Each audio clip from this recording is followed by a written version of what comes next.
नमस्कार दोस्तों, education point channel पर आप सभी का स्वागत है। मेरा नाम है दीपक शोरान। आज हम chapter volcanoes, earthquake and storms के बारे में पढ़ेंगे कि ये सभी क्या हैं। ये सभी नेचुरल डिजास्टर हैं। ये नेचुरल डिजास्टर हमारे इन्वायरमेंट के अंदर होते हैं और जिनकी वजह से हमें हमारी लाइफ और प्रॉपर्टी को बहुत ज़्यादा नुकसान होता है। ये किसकी वजह से होते हैं? ये डिजास्टर वोल्केनोज की वजह से हो सकते हैं, या वेदर की वजह से हो सकते हैं, अर्थक्वेक की वजह से हो सकते हैं, या फिर स्टॉर्म की वजह से हो सकते हैं। ये कुछ एग्जाम्पल है। वोल्केनोज को हम हिंदी में ज्वालामुखी कहते हैं, अर्थक्वेक को भूकंप और स्टॉर्म को तूफान कहते हैं। इनकी वजह से हमें हमारी लाइफ में बहुत ज़्यादा नुकसान देखने को मिलता है। नेचुरल डिजास्टर क्या होते हैं? Natural disasters are sudden events caused by environmental factors that injure people and damage property। Means natural disaster वो घटनाएं होती हैं जो हमारे वातावरण में अपने आप होती हैं और जिनकी वजह से बहुत ज़्यादा लोगों की मृत्यु होती है या फिर उन्हें चोटें आती हैं और उनकी जो प्रॉपर्टीज़ होती हैं उन्हें भी नुकसान उठाना होता है। तो फिर इस तरह के जो घटनाएं होती हैं उन्हें हम नेचुरल डिजास्टर कहते हैं। जो अधिकतर नेचुरल डिजास्टर हैं वो वेदर की वजह से होते हैं, मीन्स या मौसम की वजह से होते हैं। इनके कुछ एग्जांपल्स हैं, इस तरह वोल्केनिक इरप्शन। वोल्केनिक इरप्शंस में ज्वालामुखी का फटना, अर्थक्वेक्स भूकंप, स्टॉर्म्स तूफान, ये सभी हमारे इन्वायरमेंट के अंदर हमें देखने को मिलते हैं। अब बात करते हैं वोल्केनोज की, मीन्स ज्वालामुखी। वोल्केनोज किस तरह से फटते हैं? जब हमारे अर्थ के सरफेस के ऊपर कहीं पर भी कोई क्रैक हो जाती है, मीन्स हमारी धरती के ऊपरी सतह के ऊपर जब कोई क्रैक्स या फिर दरार आ जाती हैं तो फिर उस दौरान क्या होता है, हमारी धरती के नीचे से कुछ इस तरह से लिक्विड है वो बाहर आना स्टार्ट हो जाता है। और जब लिक्विड बाहर आता है तो ये क्या होगा, ये जो इसका मेन होल होता है उसके साइड बाय साइड ये डिपॉजिट होना मीन्स इकट्ठा होना स्टार्ट हो जाता है। तो फिर ये जो लिक्विड बाहर आता है इसे हम लावा कहते हैं। इसे क्या कहते हैं? इसे हम लावा कहते हैं। ये जो लिक्विड रॉक्स होती हैं, मीन्स जो चट्टानें लिक्विड फॉर्म में होती हैं वो बाहर आती हैं, इस लिक्विड को हम लावा कहते हैं। इस लावा के साथ कुछ गैसेज भी आती हैं और कुछ राख भी आती है जो ऊपर हमारे हवा में फैल जाती है और जो बिल्कुल वहाँ पर अंधेरा कायम कर देती है। मीन्स वहाँ पर जो सनलाइट आती है उसको रोक लेती है और बिल्कुल ब्लैक क्लाउड्स की फॉर्मेशन कर देती है। और ये जो इस तरह जो वर्टिकल टनल के अंदर जो ये लिक्विड है जब बाहर आ जाता है तो इसे लावा कहते हैं। और जो लिक्विड है ये जब हमारे अर्थ के सरफेस के नीचे ही होता है तब इसे हम मैग्मा कहते हैं। मीन्स जो लिक्विड रॉक्स होती हैं ये जब हमारे अर्थ के सरफेस के नीचे होती हैं तब इन्हें मैग्मा कहते हैं, और जब अर्थ के सरफेस से बाहर आ जाती हैं तब इसे लावा कहते हैं।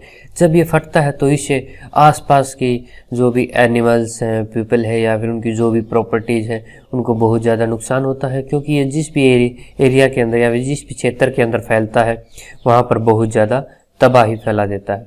और जब ये लावा ठंडा हो जाता है तो फिर ये इग्नियस रॉक्स की फॉर्म ले लेता है। ये आपने पढ़ा होगा कि रॉक्स वाले चैप्टर के अंदर की इग्नियस रॉक्स क्या होती हैं। मीन्स जो लावा के ठंडा होने की वजह से जो रॉक्स बनते हैं उन्हें हम इग्नियस रॉक्स कहते हैं। अब इसके बारे में थोड़ा सा डिटेल से पढ़ लेते हैं। वोल्केनोज, जिन्हें हम हिंदी में ज्वालामुखी कहते हैं। जिस तरह आप देख पा रहे हैं ये एक ज्वालामुखी या फिर वोल्केनो है जिसके अंदर से ये लावा बाहर आ रहा है और ये बाहर डिपॉजिट हो रहा है और इसके साथ कुछ गैसेज और राख भी बाहर आती है। A volcano is a crack in the earth surface through which very hot liquid rock called lava comes out along with ash and gases. Means जब हमारी अर्थ के हमारी धरती के जो ऊपरी सतह है उसके ऊपर जब भी कोई दरार हो जाती है तो फिर उस दौरान क्या होता है, जो हमारी धरती के नीचे चट्टानें हैं वो लिक्विड फॉर्म के अंदर होती है और उनका टेम्परेचर बहुत ज़्यादा होता है। तो फिर जैसे ही बाहर आती हैं तो फिर वहाँ पर आसपास के एरिया में तबाही फैलाती हैं और जो भी यहाँ पर ह्यूमन एनिमल होगा फिर उनकी डेथ भी हो सकती है। फिर ये क्या होंगे, यहाँ पर डिपॉजिट होना स्टार्ट हो जाएंगे और डिपॉजिट होना स्टार्ट होंगे तो फिर यहाँ पर एक जैसे ही ठंडा होंगे तो फिर ये एक रॉक्स की फॉर्म ले लेते हैं। जो रॉक्स होगी उसे हम इग्नियस रॉक्स बोलते हैं और ये जो लिक्विड बाहर आ रहा है इसे हम लावा बोलते हैं। It is usually in the form of conical mountain. There is a vertical tunnel in the mountain through which the lava comes out. When the lava is underground it is called magma. Means ये जो अपना ऊपरी सतह होती है उसके ऊपर एक इस तरह कोन की फॉर्म में स्ट्रक्चर बनाती है। हमें ये जो लावा है अंदर से इस तरह की कोई होलो पाइप होगी या फिर कोई कैविटी होगी जिसके थ्रू ये लावा बाहर आता है और ये फिर साइड में डिपॉजिट होना स्टार्ट हो जाता है और इस तरह एक ये कोन की स्ट्रक्चर बनाती है। और ये जब लावा ये जब हमारा अर्थ का सरफेस है इसके नीचे होता है तब इसे हम मैग्मा कहते हैं, और जैसे ही बाहर आ जाता है अर्थ के सरफेस से तो फिर इसे हम लावा कह देते हैं। और ये जब ठंडा होकर जो रॉक्स की फॉर्मेशन बनाते हैं उसे हम इग्नियस रॉक्स कहते हैं। और ये जब कोई भी लावा डिसरप्ट होता है या फिर कोई फटता है तो फिर मीन्स ये वोल्केनो फटता है तो फिर उस दौरान जो आसपास के लोगों को और उनकी प्रॉपर्टी को बहुत ज़्यादा नुकसान देखने को मिलता है। When the volcano erupts, it can cause destruction, but when the lava cools down, it hardens into igneous rocks. Means जैसे ही ये लावा फटता है तो वहाँ पर बहुत ज़्यादा तबाही होती है, और जैसे जैसे ये धीरे होता रहता है तो धीरे धीरे ठंडा होता है तो फिर इससे जो हमारा लावा बाहर आ रहा है ये इग्नियस रॉक्स की फॉर्म ले लेता है। जिस तरह आप देख पा रहे हैं ये लावा बाहर निकल रहा है और साइडों में फैल रहा है। इसके साथ ये कुछ बहुत ही हाई प्रेशर के साथ ऊपर की तरफ जाता है और इसके अंदर कुछ गैसेज और एसिड भी देखने को मिलती है, यानी कि राख और कुछ हवाएं या फिर गैस देखने को मिलती है, और ये साइड में डिपॉजिट होता रहता है। ये कुछ इरप्ट होते हुए वोल्केनो की इमेज है जिसे कि आप आसानी से समझ सकते हैं कि लावा किस तरह से बाहर निकलता है और ज्वालामुखी या फिर वोल्केनो किस तरह से फटते हैं। आओ अब हम इनकी टाइप्स के बारे में थोड़ा सा डिस्कस कर लेते हैं। टाइप्स ऑफ वोल्केनोज, यानी कि वोल्केनोज कितने टाइप के होते हैं। According to the nature of eruption volcanoes can be classified into 3 types. Means इनके जो इरप्शन है उसके बेसिस पर हम वोल्केनोज को 3 टाइप्स में डिवाइड कर सकते हैं। इरप्शन मीन्स कि वो वोल्केनो किस तरह से फटता है, मीन्स वो फिलहाल एक्टिव है या फिर इनएक्टिव है, तो उस बेसिस पे हम मीन्स उसके अंदर से लावा निकल रहा है या नहीं निकल रहा, उन बेसिस पे हम वोल्केनोज को 3 टाइप्स में डिवाइड करते हैं। एक होता है एक्टिव वोल्केनोज, डोरमेंट वोल्केनोज और एक्सटिंक्ट वोल्केनोज। इन तीनों के बारे में हम थोड़ा डिटेल से डिस्कस करते हैं। एक्टिव वोल्केनोज किन्हें कहते हैं? एक्टिव वोल्केनोज वो volcanoes that can erupt any time और have erupted in recent past are called active volcanoes. Means जो वोल्केनो जो कभी भी फट सकता है, मीन्स कभी भी उसके अंदर से लावा निकल सकता है और पहले भी वो उसके अंदर से लावा निकला है, तो फिर इस तरह के वोल्केनोज को हम एक्टिव वोल्केनोज कहते हैं। इस तरह के वोल्केनोज हमें जो पैसिफिक ओशियन होता है यानी कि जो प्रशांत महासागर होता है उसके आसपास के एरिया के अंदर देखने को मिलता है। इसमें से कुछ एक्टिव वोल्केनोज हैं जिस तरह mount Vesuvius, Mount Etna, mount Erebus और माउंट फिजी। और जो हमारे देश भारत के अंदर अंडमान निकोबार है उसके अंदर हमें एक बैरन आइलैंड के अंदर एक एक्टिव वोल्केनो देखने को मिलता है जो 1987 में पहली बार इरप्ट हुआ था। मीन्स वहां पर सबसे पहले लावा 1987 के अंदर निकला था। Many active volcanoes are found around the Pacific Ocean. Means जो अधिकतर एक्टिव वोल्केनोज होते हैं वो हमें पैसिफिक ओशियन के चारों तरफ देखने को मिलेंगे। Some well known active volcanoes are Mount Vesuvius, Mount Etna, Mount Erebus और माउंट फ्यूजी। ये कुछ एक्टिव वोल्केनोज के एग्जाम्पल्स हैं। Barren Island in the Andaman Island is an active volcano that erupted first in 1987। जो हमारे भारत के अंदर अंडमान निकोबार द्वीप समूह है वहां पर आपको एक बैरन द्वीप देखने को मिलेगा जहां पर एक एक्टिव वोल्केनो है। मैं आपको उसकी पिक्चर दिखा देता हूँ। ये बैरन आइलैंड की पिक्चर है। जैसा कि आप इमेज के अंदर देख पा रहे हैं यहाँ पर ये वोल्केनिक एरप्शन है यहाँ जहाँ से गैसेज आपको दिखाई दे रही हैं और ये साइड बाय साइड डिपॉजिट होता रहता है और फिर डिपॉजिट होकर इग्नियस रॉक्स की फॉर्म ले लेता है। Dormant volcanoes. डोरमेंट वोल्केनोज किन्हें कहते हैं? डोरमेंट का मतलब होता है सुस्त। वोल्केनोज ज्वालामुखी यानी कि जो कभी भी फट सकता है लेकिन आज से पहले कभी नहीं फटा है, तो इस तरह के वोल्केनोज को हम डोरमेंट वोल्केनोज कहते हैं। The volcanoes that have not erupted in the recent years but may erupt in the future are called dormant volcanoes. Means इस तरह के वोल्केनोज जो आज तक कभी नहीं फटे हैं और आने वाले टाइम में कभी भी फट सकते हैं, तो फिर इस तरह के वोल्केनोज को हम डोरमेंट वोल्केनोज कहते हैं। इनके कुछ एग्जाम्पल हैं mount Kilimanjaro in Tanzania and Narcondam in Andaman island. ये हमें कुछ डोरमेंट वोल्केनोज देखने को मिलते हैं। जो नारकोंडम वोल्केनो है ये हमारे अंडमान द्वीप समूह के अंदर देखने को मिलेंगे। ये एक डोरमेंट वोल्केनो मीन्स ये कभी भी एरप्ट हो सकता है, लेकिन आज से पहले कभी भी एरप्ट नहीं हुआ है। मीन्स जो ज्वालामुखी आज से पहले कभी नहीं फटा, लेकिन आने वाले समय में कभी भी फट सकता है। तो फिर इस तरह के वोल्केनोज को हम डोरमेंट वोल्केनोज कहते हैं। एक्सटिंक्ट वोल्केनोज मीन्स विलुप्त ज्वालामुखी, मीन्स जो पहले तो इरप्ट होते थे, मीन्स इनके अंदर से लावा निकलता था, लेकिन अब निकलना बंद हो चुका है। तो फिर इस तरह के वोल्केनोज को हम एक्सटिंक्ट वोल्केनोज कहते हैं। Means the volcanoes that have stopped erupting and there are no chances of their eruption are called extinct volcanoes. Means वो सभी वोल्केनोज जो जिनके अंदर से लावा निकलना बंद हो चुका है, मीन्स जो उनसे पहले तो लावा निकलता था, लेकिन अब उनसे लावा निकलना बंद हो चुका है, बहुत साल हो गए हैं। तो फिर इस तरह के वोल्केनोज को हम एक्सटिंक्ट वोल्केनोज कहते हैं। इनके कुछ एग्जांपल्स हैं। Emperor Seamount Chain Pacific Ocean means प्रशांत महासागर के अंदर जो सी माउंट चेन है वो एक एक्सटिंक्ट वोल्केनो है। जोइदवाल वोल्केनो इन नीदरलैंड ये भी एक एक्सटिंक्ट वोल्केनो का एग्जाम्पल है। अब बात करते हैं हम अर्थक्वेक की। अर्थक्वेक को हम हिंदी में भूकंप कहते हैं, क्योंकि जब भी भूकंप आता है तो आपको कुछ इस तरह की तबाही देखने को मिलती है, अगर वो लार्जर स्केल पर हो तो। जो हमारी अर्थ होती है वो कुछ प्लेट्स के ऊपर, जो अर्थ सरफेस है वो कुछ प्लेट्स से बना हुआ है। जिस तरह ये आप देख पा रहे हैं, ये दो प्लेट्स बनाई मैंने। जब ये प्लेट्स आपस में एक दूसरे से अलग होंगी, मीन्स एक दूसरे से दूर जाएंगी या फिर एक दूसरे के पास आएंगी, तो फिर क्या होगा? ये जो प्लेट्स हैं इन्हें हम टेक्टोनिक प्लेट्स कहते हैं। इनके अंदर क्या होंगे? मूवमेंट्स होंगी। जब भी इनके अंदर मूवमेंट्स होंगी तो क्या होगा? हमारे अर्थ का सरफेस हिलना स्टार्ट हो जाएगा, और जब ये मूवमेंट होती है तो फिर अर्थ का सरफेस हिलता है तो हमें अर्थक्वेक देखने को मिलता है, यानी कि भूकंप देखने को मिलता है। Means an earthquake is the sudden shaking of the earth surface which is made of plates which may be big or small. These plates are called tectonic plates. Means जो हमारे धरती की सतह है वो कुछ प्लेट्स से मिलकर बनी हुई है। वो प्लेट्स छोटी भी हो सकती है और वो बड़ी भी हो सकती है। जब इनके अंदर मूवमेंट होती है तो हमारे धरती की सतह बहुत तेजी से हिलती है। जब बहुत तेजी से हिलती है तो हमें ये अर्थक्वेक देखने को मिलते हैं। मीन्स जो हमारी धरती का बहुत तेजी से हिलना ही भूकंप कहलाता है। There is smooth movement between the plates, but at times the movement is sudden and severe because of shake waves giving rise to earthquake. Means यहाँ पर जो प्लेट्स हैं इनकी मूवमेंट स्मूथ भी हो सकती है और कभी कभी ये मूवमेंट बहुत तेज भी हो सकती है।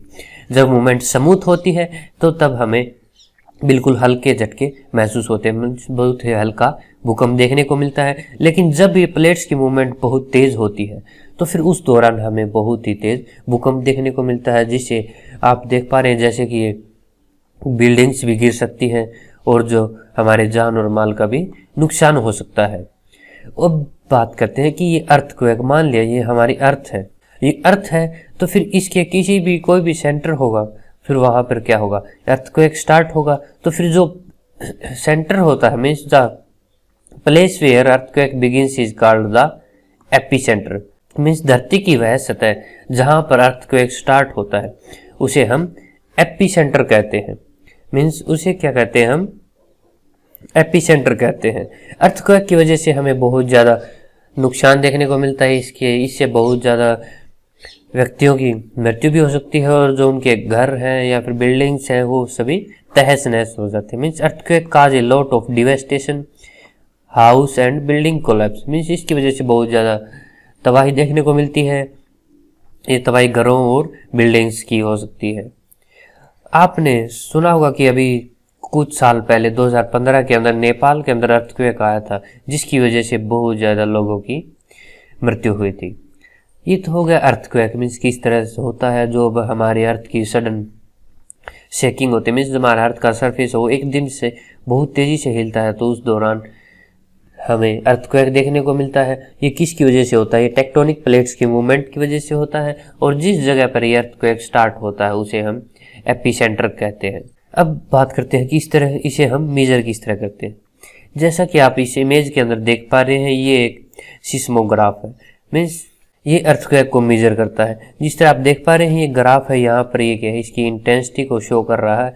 ये बता रहा है कि ये जितनी ये इसकी पिच कम होगी उतनी ही कम इंटेंसिटी का अर्थक्वेक होगा, और अगर इसकी पिच ज़्यादा हो जाएगी तो मीन्स ये लेंथ ज़्यादा हो जाएगी तो फिर इसकी इंटेंसिटी भी बढ़ जाएगी, और फिर जिसकी वजह से हमें बहुत ज़्यादा नुकसान देखने को मिलेगा। जो हमारे साइंटिस्ट होते हैं वो सिस्मोग्राफ की मदद से रिएक्टर स्केल के अंदर अर्थक्वेक को नापते हैं। जब इसकी वैल्यू 1 to 9 या फिर 10 होती है, फिर अगर अर्थक्वेक के अंदर रिएक्टर वैल्यू इसकी 1 के आसपास होगी तो इसका मतलब जो अर्थक्वेक है बहुत ही वीक है, मीन्स बहुत ही कम हमारे अर्थ के अंदर मूवमेंट देखने को मिलेगी। लेकिन जो जो इसकी वैल्यू 9 के पास जाएगी, मीन्स इसकी वैल्यू अगर 9 के रिएक्टर स्केल की वैल्यू 9 के पास होगी तो मीन्स जो भूकंप होगा वो बहुत ही तेज होगा, जिसकी वजह से अगर भूकंप तेज होगा तो फिर उससे बहुत ही ज़्यादा जान और माल का नुकसान होगा। अब थोड़ा सा पढ़ लेते हैं मेजरमेंट ऑफ अर्थक्वेक्स, मीन्स हम अर्थक्वेक को किस तरह से मेजर करते हैं, भूकंप को किस तरह से नापते हैं। Scientist measure earthquake with in an instrument called seismograph. Means जैसा कि आप देख पा रहे हैं एक सिस्मोग्राफ इंस्ट्रूमेंट है जिसकी वजह से साइंटिस्ट अर्थक्वेक को मेजर करते हैं, इन भूकंप को नापते हैं। Using a scale known as Richter scale, means Richter scale के अंदर इसको नापते हैं। The weakest earthquakes are close to 1 and the severe ones are close to 9 on the Richter scale. Means अगर रिएक्टर स्केल के ऊपर अर्थक्वेक की value 1 के आसपास है तो इसका मतलब जो अर्थक्वेक है वो बहुत ही वीक है। अगर इसकी वैल्यू 9 के आसपास है तो मीन्स अर्थक्वेक बहुत ही सेवर है, मीन्स बहुत ही डेंजरस है, उससे बहुत ही ज़्यादा नुकसान होने की आशंका है। अब आपको ये कुछ अर्थक्वेक के रिएक्टर स्केल की कुछ वैल्यू दे रखी है। अगर अर्थक्वेक के रिएक्टर स्केल के अंदर वैल्यू 1 होती है तो तब हमें जो नुकसान है वो बहुत ही कम देखने को मिलेगा। लेकिन जब इसकी वैल्यू 9 और 10 के आसपास जाती है तो मीन्स उस पर बहुत ही ज़्यादा नुकसान देखने को मिलेगा, जिससे बहुत ही ज़्यादा लोगों की मृत्यु हो सकती है और उनकी बिल्डिंग्स का नुकसान हो सकता है। जो बहुत ही कम इंटेंसिटी के अर्थक्वेक होते हैं वो हमें डेली देखने को मिल सकते हैं, यानी कि हर मिनट भी देखने को मिल सकते हैं, हर घंटे में, या फिर हर दिन, या फिर हर सप्ताह के अंदर देखने को मिल सकते हैं। ये ज़रूरी नहीं कि हमें एक ही जगह पर देखने को मिले, हमें डिफरेंट जगह पर भी देखने को मिल सकते हैं। जो मॉडरेट्स होते हैं वो कभी हमें महीनों में देखने को मिल सकते हैं, या फिर हर 10 साल में, या फिर हर 30 साल में। लेकिन जब इसकी इंटेंसिटी 7 या फिर 7 से ज़्यादा हो जाती है तो फिर इसकी क्या होगा, ये इससे हमें नुकसान भी बहुत ज़्यादा होता है। तो ये हमें हर साल भी देखने को मिल सकते हैं, या फिर एक जगह पर 100 साल के अंदर या फिर 300 साल के अंदर कुछ इस तरह की मूवमेंट देखने को मिलती है जो टेक्टोनिक प्लेट्स के अंदर होती है, और फिर जिसकी वजह से बहुत ज़्यादा नुकसान होता है। अब बात करते हैं effects of an earthquake, means जो भूकंप की वजह से क्या इफेक्ट होता है, जिससे जान और माल की बहुत ज़्यादा हानि होती है। मीन्स जब बिल्डिंग्स तहस नहस हो जाती हैं, जो भी हमारे रहने का एरिया है वो भी बिल्कुल टूट जाता है या फिर बिल्कुल ख़त्म हो जाता है, और जो ब्रिज होते हैं, मीन्स जो पुल होते हैं वो भी टूट जाते हैं, और रोड भी बिल्कुल डैमेज हो जाते हैं, और बहुत सारी जो लोगों का आम जीवन है वो अस्त व्यस्त हो जाता है, या फिर आम जीवन बिल्कुल रुक जाता है। मीन्स उन्हें रहने के लिए भी जगह नहीं रहती, और उन्हें खाने का भी सब कुछ बर्बाद हो चुका होता है। तो फिर इस तरह की वहाँ पर कंडीशंस पैदा हो जाती हैं, और जब वहाँ पर कभी कभी लोगों को सदमा भी देखने को मिलता है, मीन्स शॉक्स भी देखने को मिलते हैं, जिनकी वजह से वो बहुत सालों के बाद उस सदमे से बाहर निकल पाते हैं। और इसके बारे में थोड़ा सा डिटेल से पढ़ लेते हैं। Earthquakes are very devastating if the epicentre is near a town और a city, as many people are residing there and there are many buildings. Means जैसा कि आपको बताया था कि जहाँ से अर्थक्वेक स्टार्ट होता है उसे हम एपिसेंटर कहते हैं। अगर ये एपिसेंटर किसी भी शहर के या फिर कोई बड़ा कस्बा जहाँ पर बहुत ज़्यादा पॉपुलेशन रहती है उसके आसपास होता है, तो फिर वहाँ पर हमें उस शहर के अंदर या फिर उस कस्बे के अंदर बहुत ही ज़्यादा नुकसान देखने को मिलता है, जिसकी वजह से वहाँ पर जो बिल्डिंग्स हैं, जो भी इंफ्रास्ट्रक्चर है वो सभी तहस नहस हो जाता है। The roads and the bridges get damaged, means जो वहाँ पर सड़कें हैं और जितने भी पुल बने हुए हैं वो सभी टूट जाएंगे अर्थक्वेक की वजह से। Many people lost their lives as they get trapped under the collapsed building, means जो घरों के अंदर जो आदमी रहते हैं वो क्या होंगे अगर एकदम से कोई भी बिल्डिंग कोलैप्स यानी कि गिर जाएगी तो क्या होगा, उसके अंदर जो भी आदमी रह रहे होंगे वो उसके नीचे दब जाएंगे और फिर उससे उनकी जान का भी खतरा बन जाता है और उनकी मृत्यु भी हो सकती है। Sometime aftershocks are felt after the earthquake, which create a lot of fear among the people residing there. Means जब एक जगह पर अर्थक्वेक आ जाता है तो फिर वहाँ के लोगों के अंदर डर बना रहता है, यानी खौफ बना रहता है कि कभी भी अर्थक्वेक आ सकता है और उनकी कभी भी डेथ हो सकती है। कुछ इस तरह की उनकी मेंटलिटी हो जाती है। और जो ये अर्थक्वेक के इफेक्ट्स हैं इनके बारे में हमने डिस्कस कर लिया है। अब बात करते हैं इनकी सेफ्टी के बारे में कि जब कोई भी अर्थक्वेक आ जाए तो हमें क्या क्या स्टेप्स लेने चाहिए। सबसे पहले अर्थक्वेक की बात करें कि अगर आप कहीं भी बिल्डिंग के अंदर है तो उस वक्त सबसे पहले कोई इस तरह का हार्ड स्ट्रक्चर देखिए, कोई टेबल है या फिर और कोई चीज़ है, तो फिर उसके अंदर आप उसके नीचे आप छुप कर अपने आप को सेफ कर सकते हैं। तो मीन्स जो भी हार्ड स्ट्रक्चर है आप हमें उसके नीचे छिपना चाहिए और उसके नीचे बिल्कुल लेट जाना चाहिए। अब इसके कुछ और सेफ्टी टिप्स हैं जिनके बारे में हम डिस्कस करते हैं कि अगर आप कहीं भी स्कूल के अंदर हैं तो फिर क्या करना चाहिए हमें। अगर एकदम से भूकंप आता है, मीन्स जो अगर सडन उसकी इंटेंसिटी ज़्यादा है तो हमें सबसे पहले कोई डेस्क है या फिर टेबल है उसके नीचे छुप जाना चाहिए। और जो भी अगर कोई छोटा बच्चा है या फिर और कोई बड़ा आदमी है, जिस तरह बूढ़ा आदमी है, तो उसकी हमें हेल्प करनी चाहिए। और जो हमें अलमारियाँ या फिर और कोई रैक्स रखे होते हैं उनसे हमें दूर रहना चाहिए, क्योंकि वो कभी भी गिर सकते हैं और जिनकी गिरने की वजह से हमें चोट लग सकती है। और अगर आपके आसपास कोई भी एग्जिट प्लान है, मीन्स आपको कोई एग्जिट गेट देखने को मिलता है, तो हमें तुरंत उस बिल्डिंग से एग्जिट कर देना चाहिए। और अगर कोई भी जिस तरह बड़ी ऊंची ऊंची बिल्डिंग होती है आपके शहरों को देखने के अंदर मिलती है, तो इस तरह की ऊंची बिल्डिंग्स को हमें तुरंत खाली कर देना चाहिए। और खाली करते वक्त हमेशा हमें सीढ़ियों का इस्तेमाल करना चाहिए, न कि लिफ्ट का, क्योंकि अगर लिफ्ट के अंदर अगर थोड़ी सी बिल्डिंग के अंदर कुछ शेक होती है तो क्या पता वहाँ से उसकी वायर टूट जाए। वायर टूटने की वजह से लिफ्ट ऊपर से एकदम नीचे गिरेगी, जिसकी वजह से आपकी जान भी जा सकती है। तो फिर इसलिए हमें जब भी बिल्डिंग्स को खाली करें तो हमें उस बिल्डिंग की सीढ़ियों का इस्तेमाल करना है, न कि लिफ्ट का। और जो हमें बाहर जो ओपन एरिया होता है हमें वहाँ पर इकट्ठा होना है, मीन्स जहाँ पर भी कोई भी आसपास कोई इंफ्रास्ट्रक्चर न हो, हमें वहाँ पर उस बिल्डिंग से निकलकर ऐसी जगह पे जाना चाहिए। और जब भी भूकंप आए तो हमें घबराना नहीं चाहिए, बल्कि दूसरों की मदद करनी चाहिए। अब थोड़ा सा पढ़ लेते हैं। If you are in school and the shaking begins, then drop down, take cover under a desk or table. Means अगर आप स्कूल के अंदर हैं, एकदम से कोई भूकंप आता है तो हमें जो भी डेस्क या फिर टेबल है उसके नीचे छुप जाना चाहिए। Stay away from a bookshelf or a cupboard that may fall down. Means अगर कोई भी कपबोर्ड है या फिर बुक शेल्फ है या कोई अलमीरा है या कोई रैक है तो उससे हमें दूर रहना चाहिए, क्योंकि क्या पता वो कब गिर जाए और अगर उससे गिरेगी तो हमें उससे चोट भी लगेगी। Follow the exit plan.